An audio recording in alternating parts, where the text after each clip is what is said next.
inspiration historique. C'est-à-dire que ce n'est pas de la reconstitution, que les techniques que j'emploie sont des techniques modernes et que je suis pas forcément très à cheval sur le fait que ça soit historique à 100%. Ça, voilà. Par contre, je suis très intéressée par le sujet et j'ai fait beaucoup de recherches là-dessus. J'ai lu beaucoup de livres, écouté des podcasts, des vidéos YouTube. J'ai suivi des historiennes du costume, notamment anglo-saxonnes. Donc, je m'y connais un peu, mais je ne suis pas spécialiste ni pro du sujet. Mais il y a quand même quelques petites choses que je pense peut être intéressant pour toi parce que tu as peut-être déjà entendu ces choses. Et en fait, certaines sont fausses. Et je pense que c'est intéressant d'en parler parce que tout simplement le sujet me passionne. Alors, l'un des sujets qui revient le plus quand on parle de mode historique, c'est le corset. Il faut savoir que le corset, selon les époques, ça s'appelait pas tout à fait pareil, c'était pas la même fonction. Et en gros, c'était pas censé faire la même silhouette selon les époques. Donc par exemple, entre, on va dire, juste avant la Révolution française jusqu'à 1912, il y a eu plusieurs styles de silhouettes différentes. On avait tout ce qui était silhouette au style Marie-Antoinette. Donc là, on avait des corps à baleine, très baleiné, qui devait aplatir la poitrine et le ventre et tout ça. Donc ça donnait une forme de cône, voilà, au corps. Ensuite, il y a eu tout ce qui était le directoire, enfin la période révolutionnaire, où là on a complètement abandonné le corset avec les Merveilleuses notamment. Après les Merveilleuses, c'est un peu... disons que c'est un peu comme si tu comparais aujourd'hui la mode, les vêtements, les coutumes de toutes les femmes avec des personnes comme Lady Gaga. Voilà, on est un peu sur ce genre de choses, c'était vraiment les influenceuses de l'époque, les meufs ultra fashion et tout, dernière pointe de la mode et tout ça. Donc pas Madame Tout le Monde, clairement. Mais voilà, il y avait quand même l'idée qu'il fallait plus ou moins abandonner le corset ou avoir quelque chose de plus naturel. Parce que la rigidité du corset, parce que les corsets étaient très balénés, ça faisait trop référence à la royauté, notamment en France. Ensuite, on a eu tout ce qui était l'époque Premier Empire. Donc là, les corsets, c'était juste pour le haut du buste, où il y en avait des longs aussi, mais le but c'était pas... Alors c'est dans Bridgerton qu'on voit ce genre de silhouette, ou dans tous les livres de Jane Austen, ou les films. Voilà. Donc le but c'était absolument pas de réduire la taille, parce que la taille on la voyait pas avec les robes et tout, mais c'était bien de séparer la poitrine parce que c'était, et de la remonter parce que c'était quelque chose de fashion à l'époque. C'était un peu, si tu veux, c'est un peu comme des push-up aujourd'hui, tu vois. Enfin, c'était plus les années 90 de push-up, je crois. Mais c'est un peu le même genre d'idée, tu sais, montrer que t'en as plus que la nature t'a doté.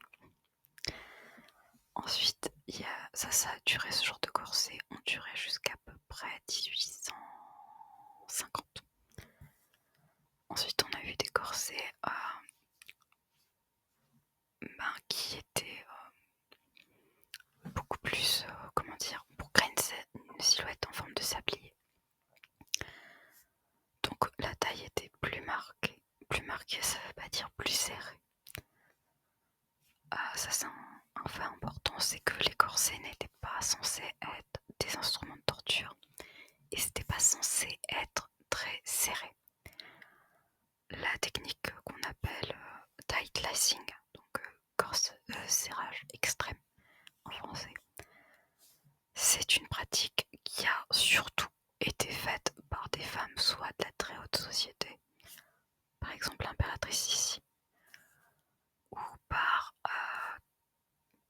des actrices, des danseuses, des femmes qui étaient aussi dans les cirques, ou des hommes aussi, mais surtout les femmes. Donc des personnes qui vivaient,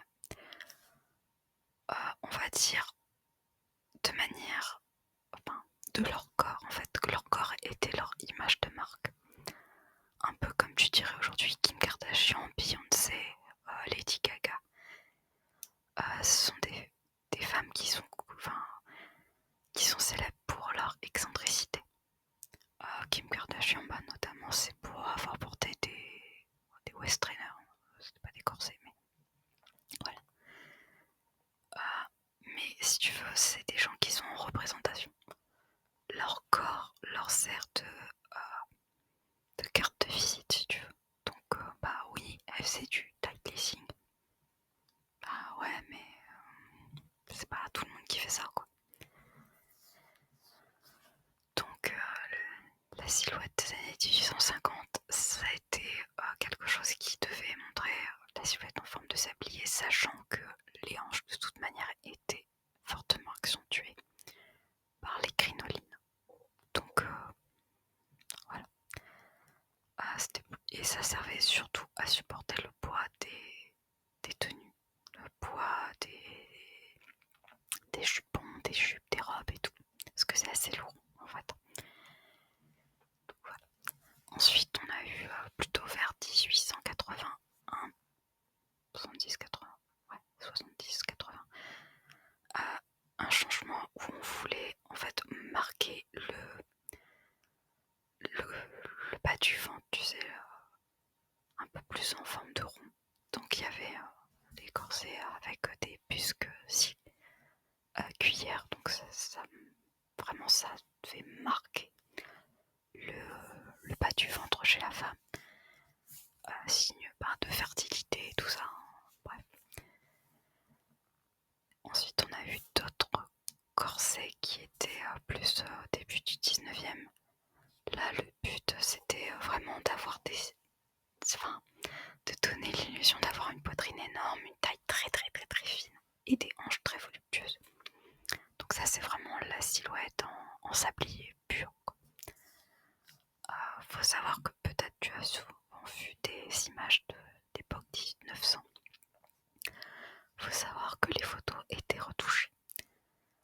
Notamment des filles comme les Gibson Girls, qui étaient les mannequins de l'époque, les influenceuses de l'époque.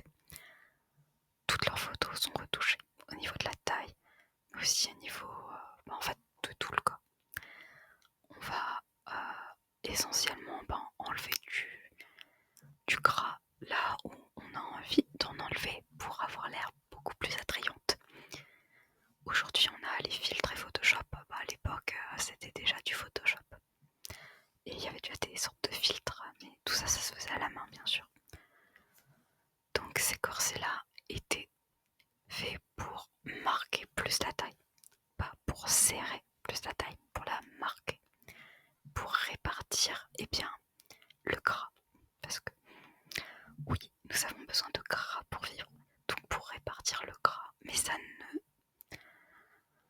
n'influence pas en fait le tour de taille et tout ça. Enfin ça, voilà, une fois que tu enlèves le corset, t'as pas perdu 10 cm de tour de taille. Et il faut savoir qu'il y avait aussi quelque chose de très important, c'est le rembourrage. Alors, surtout en l'époque 1900, le but c'était vraiment d'avoir une très forte poitrine, des hanches très très voluptueuses. Et bien, si la nature ne t'avait pas doté de ces artifices, et bien tu rajoutais du rembourrage, beaucoup de rembourrage. Surtout quand tu étais une actrice très célèbre. Bah oui, voilà, c'est une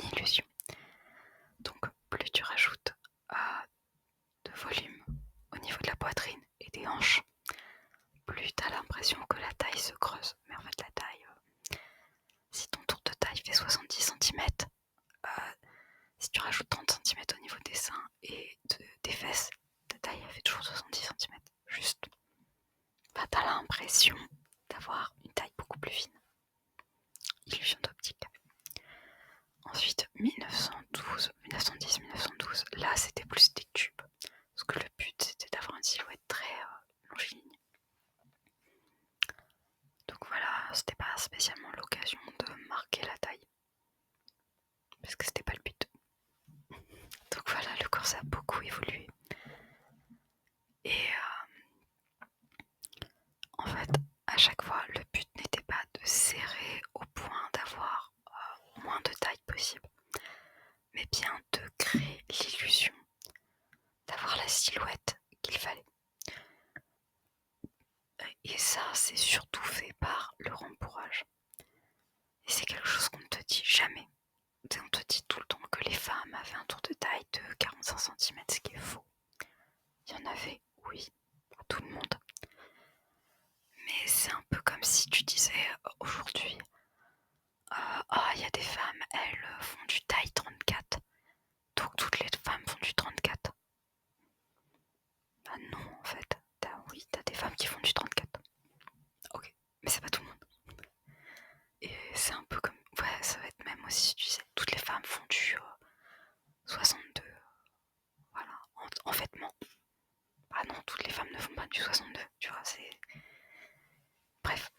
Et tout ça pour te dire quoi? Pour te dire aussi que aujourd'hui le corset revient beaucoup à la mode. Et notamment des corsets qu'on va acheter sur des sites. J'en ai acheté moi-même, donc je peux te dire, mais tous ces corsets-là, si t'as déjà essayé, tu vas sûrement les avoir trouvés très inconfortables. Et c'est normal. Je t'explique pourquoi. Les corsets au 19e siècle, début 20e, étaient bien faits. Ils n'étaient pas rigides comme sont les corsets d'aujourd'hui. Les baleines étaient bien placées parce que c'était des femmes qui faisaient les corsets. Elles étaient corsetières, donc en fait elles connaissaient la morphologie des femmes, la silhouette des femmes, ce qui n'est pas le cas des industriels d'aujourd'hui. Ensuite, les corsets avaient vraiment des formes, en fait, tu les vois quand tu les mets à plat, mais en fait ils font des vagues, et c'est normal, parce que la poitrine et les hanches, c'est pas droit. Enfin, en tout cas chez la majorité des gens. Mais les corsets que tu vas acheter aujourd'hui sur des sites sont généralement des corsets tubulaires. Donc c'est pour ça que quand tu vois beaucoup de vidéos sur les corsets, sur ta For You page ou autre, souvent tu vois que les meufs en fait elles ont pas de taille, c'est juste des tubes. Ah ouais, ça marque pas du tout la taille en fait. T'as pas du tout de réduction de taille avec ça, par contre tu souffres. Tu douilles sa mère, tout simplement parce que ça va t'écraser la poitrine, ça va t'écraser les hanches. Et le truc c'est que les hanches, t'as beau avoir du gras pour te protéger, il y a un truc en dessous, ça s'appelle les os. Et les os ils aiment pas être écrasés, alors, je peux te le dire, les os ils détestent ça. Et le truc c'est qu'aussi aujourd'hui, alors ça je me bave souvent quand je vois des choses comme ça en vidéo, mais les gens vont porter leur corset à même la peau, ce qu'il ne faut jamais faire. Déjà parce que les baleines ça irrite, ensuite parce que ça salit le corset, et enfin parce que ça cause des irritations. Parce que ta peau ne peut pas respirer, et ça a plus des irritations, c'est pour ça que t'as des marques. Donc des fois si tu vois des actrices dans des films, tu sais, où elles enlèvent leurs vêtements et elles ont leur corset et il y a la peau juste en dessous, tu vois des marques. Bah ouais, mais elles ont pas de sous-vêtements adaptés. C'est pour ça que ça fait mal. Et c'est aussi le cas, c'est quand tu vois les actrices se plaindre de douleur à cause de leur corset. En fait, il y a un truc qu'il faut savoir, c'est que faire un vrai corset, ça coûte cher. T'en as pour à peu près 300 à 600 euros, selon la qualité. Pour un budget de film, tu vas te dire c'est pas cher, oui. Mais si t'as plusieurs actrices à habiller, les tenues, les machins et tout, ça chiffre vite. faut savoir aussi que tu peux même faire des corsets très bien si t'as pas de chemise en dessous, parce qu'aujourd'hui on trouve que la chemise c'est pas sexy. Parce que voilà, les mœurs ont changé. Ça va te faire mal. Enfin, ça va faire mal aux actrices. Ensuite, il faut savoir également que entre le moment où les costumiers vont commencer à faire les costumes et le moment où le film va être tourné, il est probable que les actrices aient changé. Ça va pas être la même. Donc, qui dit pas la même personne, dit pas le même corps, pas les mêmes mensurations, pas la même hauteur de buste et tout. Donc, ça fait mal. C'est un peu comme si t'essayais de mettre les chaussures de ta copine alors que vous chaussez pas la même pointure. Ça va forcément te faire mal. C'est normal. Y a pas ta pointure. Et ben là, c'est tout à fait pareil. Et aussi, il faut savoir que dans l'industrie du cinéma, alors, il fut un temps, on disait la caméra te fait prendre 5 kilos. Donc, les actrices serrent plus leur corset pour avoir l'air plus mince. Et aussi parce que ça correspond à l'idéal féminin. Donc, c'est pas du tout l'idéal de la silhouette d'époque. Et il faut savoir aussi que sur les corsets, à l'époque, tout le monde portait des corsets, à part vraiment les femmes les plus pauvres qui n'avaient pas les moyens. Mais en vrai, le corset c'était aussi répandu qu'aujourd'hui. Le soutien-gorge, tout le monde en portait. Même les femmes qui étaient domestiques, il fallait qu'elles en portent. Déjà pour soutenir la poitrine, ensuite pour soutenir le poids des vêtements. Et juste par convention sociale en fait. Je sais qu'aujourd'hui, le port du soutien-gorge c'est moins un problème qu'il fut un temps. Les femmes peuvent s'en passer et tout ça. Il y a moins de haine, même s'il y en a quand même, vis-à-vis des femmes qui ne portent pas de soutien-gorge. Mais à l'époque, les conventions sociales, c'était véritablement très important. Notamment si tu étais employé et que tu n'avais pas de corset, tu pouvais te faire virer. Mais à l'époque, si tu te faisais virer, t'avais pas le chômage. Et t'avais surtout pas de lettre de recommandation. Et retrouver un emploi sans lettre de recommandation, c'est très compliqué, surtout si tu vivais dans le même... que tu déménageais pas. Ça se savait assez vite que t'étais quelqu'un qui avait... alors, c'est pas forcément la vérité, mais qui avait de mauvaises mœurs. Et à l'époque, c'était vraiment important. Ouais. Évidemment, les temps ont changé, heureusement, mais faut se remettre dans le contexte de l'époque. C'est compliqué. Il y a aussi beaucoup de choses qui ont circulé sur le corset, comme quoi on ne pouvait pas respirer quand on avait un corset. Du coup, toute la population occidentale aurait dû mourir. Ah oui, parce que tu peux pas vivre sans respirer en fait. Et il y a aussi l'idée que le corset, en fait, les femmes s'évanouissaient pour un oui, pour un non à cause des corsets, ce qui est faux. Très rapidement, faut savoir qu'au 19e siècle, il y avait plusieurs choses, notamment une forte romantisation de la maladie qu'on appelle la tuberculose. En plus, qu'il y ait beaucoup de gens malades, donc qui manquaient d'air parce que les poumons étaient atteints. Donc, quand t'arrives pas à respirer parce que tes poumons t'empêchent de respirer, tu peux t'évanouir, effectivement. Mais aussi, cette romantisation de la tuberculose faisait qu'il fallait avoir l'air d'être fragile, notamment pour les femmes. Et s'évanouir, c'était de bon ton. Tu voyais une araignée, hop, t'évanouissais. Quelqu'un qui te prenait la tête, hop, tu t'évanouissais. C'était pratique. Mais en vrai, les femmes à l'époque, notamment de l'aristocratie, de la bourgeoisie, étaient très très très sportives, bien plus que nous aujourd'hui. Et elles étaient en assez bonnes conditions physiques, hormis des maladies comme la tuberculose. Mais on n'avait pas de vaccin. Un autre truc qu'on parlait aussi sur le corset, c'était le fait que ça casse tes côtes. Alors pas du tout. Faut savoir que les corsets de l'époque étaient beaucoup plus souples que ceux d'aujourd'hui. Les baleines, ça coûtait excessivement cher, que ce soit les fanons de baleine ou les baleines en plastique ou en métal. Donc on ne serrait pas le corset au point de faire péter les baleines. Non, c'est un truc qui coûte assez cher. T'as pas envie de le détruire, normalement. Tu sois pas foutu comme tout le monde. Donc oui, les corsets ne pouvaient pas casser des côtes. C'est peut-être arrivé que ça a pu perforer une personne, mais c'est très anecdotique. Et pour tout ce qui était côtes cassées, en fait, faut savoir aussi qu'il y avait beaucoup de carences alimentaires. La nourriture était de très mauvaise qualité, notamment chez les riches. Le pain, par exemple, le pain blanc, parce que les riches mangeaient essentiellement du pain blanc, pouvait être coupé avec des choses comme de la craie. Voilà, mange de la craie et tous les jours pendant 30 ans et tu verras si tu es en bonne santé ou pas. N'essaie pas, hein, je te conseille non, n'essaie pas surtout. Mais tu seras forcément en très mauvaise santé.